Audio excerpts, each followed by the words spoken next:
जय हिंद दोस्तों, कैसे हैं आप सभी। आई होप कि आप सभी बहुत अच्छे होंगे और अपने जीवन में कुछ नया और बेहतर करने का प्रयास भी ज़रूर कर रहे होंगे।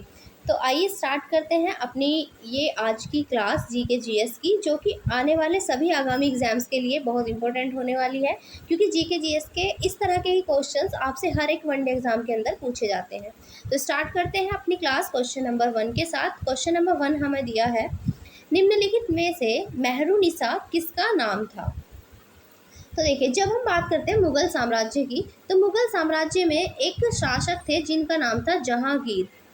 इन्हीं जहांगीर के दरबार में एक व्यक्ति काम करता था जिसका नाम था अली कुली बेग। क्या नाम था? अली कुली बेग। ये जो अली कुली था, इस अली कुली की पत्नी हुआ करती थी मेहरुनिसा। और जब अली कुली बेग की मृत्यु हो जाती है तो मेहरुनिसा को जहांगीर की माँ, जो कि अकबर की पत्नी होती है, उनकी सेवा में रखा जाता है। किसको? मेहरुनिसा को।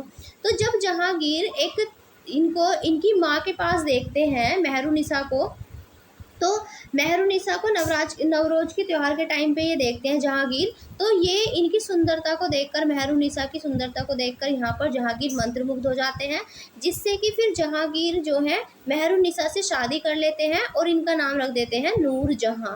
तो मेहरुनिसा किसका नाम है? ये नूरजहां का नाम है, याद रखिएगा। तो यहाँ पर नूरजहां जब इनकी पत्नी बनी तो इन्होंने इसी के उपलक्ष्य में यहाँ पर इनके नाम से सिक्के भी जारी कराए। नूरजहां या नूर महल इनका नाम था, तो ये मेहरुनिसा का ही नाम था, नूरजहां। क्लियर है? आगे बढ़ते हैं नेक्स्ट क्वेश्चन पे। तंबाकू की खेती सबसे पहले किसके शासनकाल में शुरू हुई थी? तो तंबाकू की खेती जो सबसे पहले शुरू हुई थी वो ये जहांगीर के टाइम पे शुरू हुई थी। तंबाकू की खेती भारत में तंबाकू लाने का श्रेय जो जाता है वो पुर्तगालियों को जाता है, और पुर्तगाली इसको लेके आए थे ब्राज़ील से। ब्राज़ील जो कि दक्षिण अमेरिका का एक देश है, वहाँ से ये आया था तंबाकू, और भारत में सबसे पहले जहांगीर के शासनकाल में इसकी शुरुआत होती है। अगर बात की जाए अकबर की, तो अकबर जो था ये हुमायूं का बेटा था। अकबर किसका बेटा था? हुमायूं का बेटा था। और हुमायूं किसका बेटा था? बाबर का बेटा था। हुमायूं बाबर का बेटा था, और हुमायूं का बेटा अकबर, और अकबर का बेटा था जहांगीर। जहांगीर का बेटा था शाहजहां। क्लियर है? चलिए आगे बढ़ते हैं नेक्स्ट क्वेश्चन पर। अनुशीलन समिति की स्थापना किस वर्ष की गई थी? तो अनुशीलन समिति की स्थापना की गई थी 24 मार्च 1903 को। लेकिन अगर आपसे पूछे ढाका अनुशीलन समिति की स्थापना कब की गई थी, तो ढाका अनुशीलन समिति की स्थापना 1904 में की गई थी। ये भी याद रखिएगा, इंपॉर्टेंट क्वेश्चन रहेगा। तो अनुशीलन समिति खाली पूछे तो 24 मार्च 1903, और पूछे ढाका अनुशीलन समिति तो 1904। और ये जो अनुशीलन समिति थी इसके अंदर 5 सदस्य थे, और इसके जो अध्यक्ष बनाया गया था वो बनाया गया था पी मित्र को। ये भी याद रखिएगा, पी मित्र को इसका अध्यक्ष बनाया गया था अनुशीलन समिति का। नेक्स्ट क्वेश्चन है, कांग्रेस ने कौन से गोलमेज सम्मेलन में भाग लिया था? तो देखिए, जो गोलमेज सम्मेलन है, टोटल 3 गोलमेज सम्मेलन हुए थे। टोटल कितने हुए थे? 3। फर्स्ट, सेकंड और थर्ड, टोटल 3 गोलमेज सम्मेलन हुए थे। फर्स्ट गोलमेज सम्मेलन हुआ था 1930 में, सेकंड हुआ था 1931 में, और थर्ड हुआ था 1932 में। तो कांग्रेस ने यहाँ पर 1931 में पार्टिसिपेट किया था, यानी कि द्वितीय गोलमेज सम्मेलन में कांग्रेस ने भाग लिया था। तो हमारा दूसरा यहाँ पर सही आंसर हो जाएगा।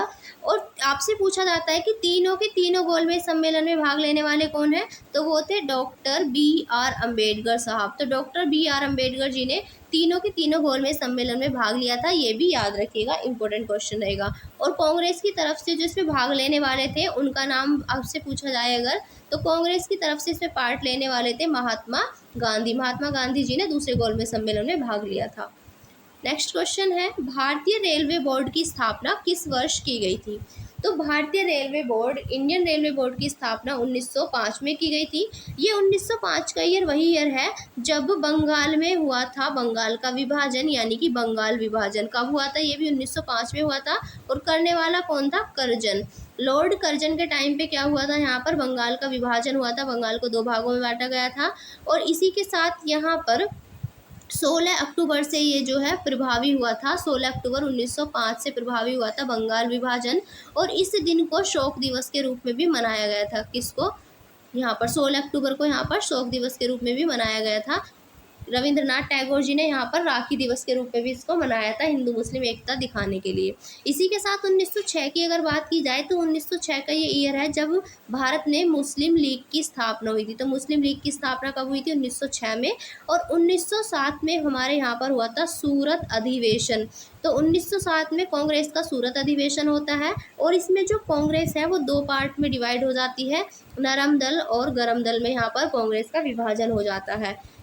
क्लियर है? चलिए आगे बढ़ेंगे। नेक्स्ट क्वेश्चन, भारत में पहली बार वायु परिवहन की शुरुआत किस वर्ष हुई थी?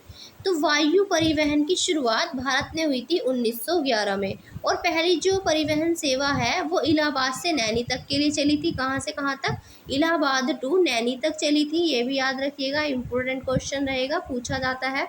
और ये जो इलाहाबाद से नैनी तक चली थी, ये पहली याद रखिएगा, पहली जो परिवहन सेवा थी वो डाक सेवा के लिए थी। ये भी इम्पोर्टेंट रहेगा। क्लियर?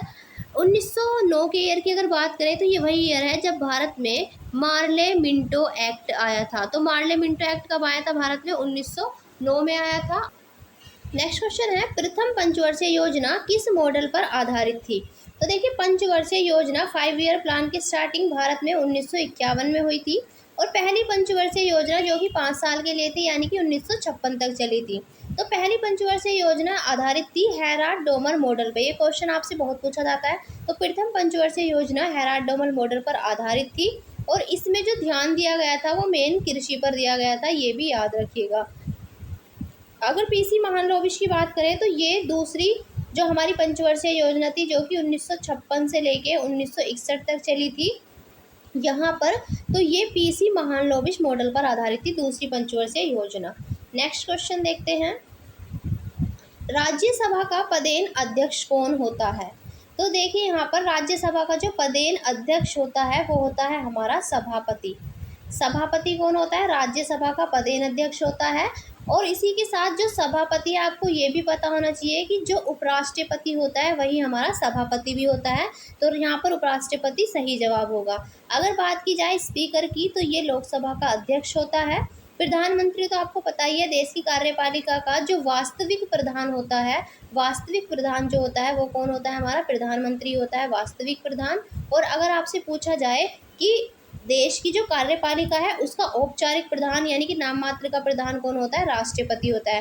क्योंकि राष्ट्रपति जो सारे कार्य करता है वो प्रधानमंत्री और उसकी जो मंत्रिपरिषद है उसकी सलाह से ही सारे कार्य करता है।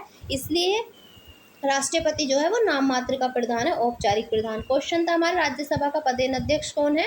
तो वो है हमारे उपराष्ट्रपति। और वर्तमान में ये है हमारे जगदीप धनखड़। याद रखिएगा, जगदीप धनखड़ क्या है? प्रेजेंट में हमारे उपराष्ट्रपति हैं। नेक्स्ट क्वेश्चन, जनगणना कौन सी सूची का विषय है? तो यहाँ पर देखिए, आपने ये पता होना चाहिए कि संविधान के अंदर जो अनुसूची दी गई है टोटल, तो टोटल स्केड्यूल है, अनुसूची है संविधान में कितनी है?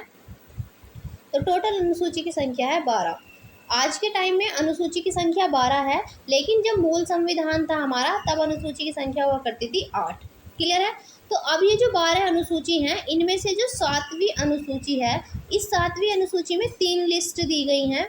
एक होती है हमारी सेंटर लिस्ट, एक होती है हमारी स्टेट लिस्ट और एक होती है हमारी कंकरेंट लिस्ट। सेंटर लिस्ट मतलब कि केंद्र सूची। केंद्र सूची पर कानून बनाने का काम केंद्र सरकार का ही होता है। फिर दूसरी आती है हमारी स्टेट लिस्ट यानी कि राज्य सूची, इस पर कानून बनाने का अधिकार राज्य का होता है। फिर आती है हमारी कंकरेंट लिस्ट यानी कि समवर्ती सूची, इस पर कानून बनाने का काम केंद्र भी करता है और राज्य, यहाँ पर दोनों का अधिकार है। यहाँ पर केंद्र भी कानून बना सकता है और राज्य भी। लेकिन अगर कोई विवाद की स्थिति आ जाए कि केंद्र भी कोई कानून बना दे इसके लिए और राज्य भी बना दे, तो ऐसी स्थिति में जो कानून मान्य होगा वो होगा केंद्र का। याद रखिएगा, ऐसी स्थिति में केंद्र का कानून मान्य होता है। और इसी के साथ एक बात और याद रखिएगा, यहाँ पर अब हमसे पूछा है कि जनगणना कौन सी सूची का विषय है? तो जनगणना हमारा संघ सूची का विषय है। क्लियर? और वर्तमान में संघ सूची में कितने विषय हैं ये भी पता होना चाहिए। तो 100 विषय हैं वर्तमान में, किसमें? संघ सूची में।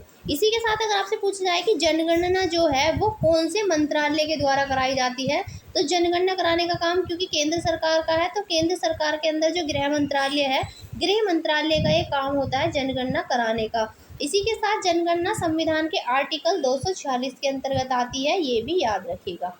क्लियर है इतनी बात। और भारत में जो लास्ट जनगणना हुई थी वो 2011 में हुई थी। 2011 के बाद से भारत में अभी तक जनगणना नहीं हुई है। 2011 की जनगणना ओवरऑल भारत की 15वीं जनगणना थी। और यदि आपसे पूछा जाए 2011 की जनगणना कौन सी जनगणना थी स्वतंत्रता के बाद, तो स्वतंत्रता के बाद ये 7वीं थी और ओवरऑल ये 15वीं थी। क्योंकि भारत में जो जनगणना की शुरुआत हुई थी वो 1872 में हुई थी, लॉर्ड मेयो के टाइम पर की गई थी पहली बार आधुनिक भारत की जनगणना। और अब जो भारत की जनगणना 2021 में होनी थी वो अभी तक नहीं हुई है। अगर होगी जो अब जनगणना वो भारत की 16वीं जनगणना होगी ओवरऑल अगर हम देखें। लेकिन अगर हम स्वतंत्रता के बाद देखेंगे तो भारत की 8वीं जनगणना होगी। क्लियर इतनी चीज़ें। चलिए आगे बढ़ते हैं नेक्स्ट क्वेश्चन पर। नेक्स्ट क्वेश्चन है, युद्ध काल के दौरान दिया जाने वाला सर्वोच्च नागरिक सम्मान कौन सा है। तो देखिए, युद्ध काल के दौरान यानी कि जब किसी भी सैनिक की हमारे युद्ध के दौरान मृत्यु हो जाती है तो उसमें जो सबसे बड़ा जो पुरस्कार दिया जाता है युद्ध काल के दौरान, ये है हमारा परमवीर चक्र। परमवीर चक्र युद्ध काल के दौरान दिया जाने वाला सबसे बड़ा अवार्ड है। इसके बाद यहाँ पर जो दूसरे नंबर पर युद्ध काल के दौरान आता है वो है हमारा महावीर चक्र, और थर्ड नंबर पर आता है हमारा वीर चक्र। तो ये सारे के सारे जो तीनों दिए हैं, परमवीर चक्र, महावीर चक्र और वीर चक्र, ये युद्ध के दौरान दिए जाते हैं जब युद्ध के दौरान किसी की मृत्यु हो जाती है। अशोक चक्र की अगर हम बात करें तो ये शांति के लिए दिया जाने वाला सबसे बड़ा शौर्य पुरस्कार है।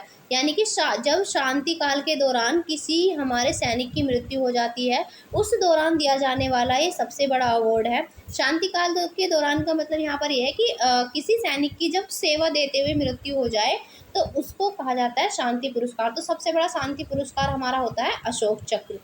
क्लियर है।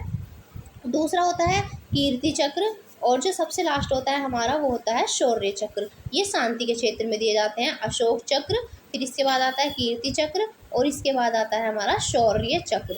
ये तीनों शांति के क्षेत्र में दिए जाने वाले, यानी कि जो युद्ध काल के दौरान तो ये तीनों हो गए, ये शांति वाले हो गए।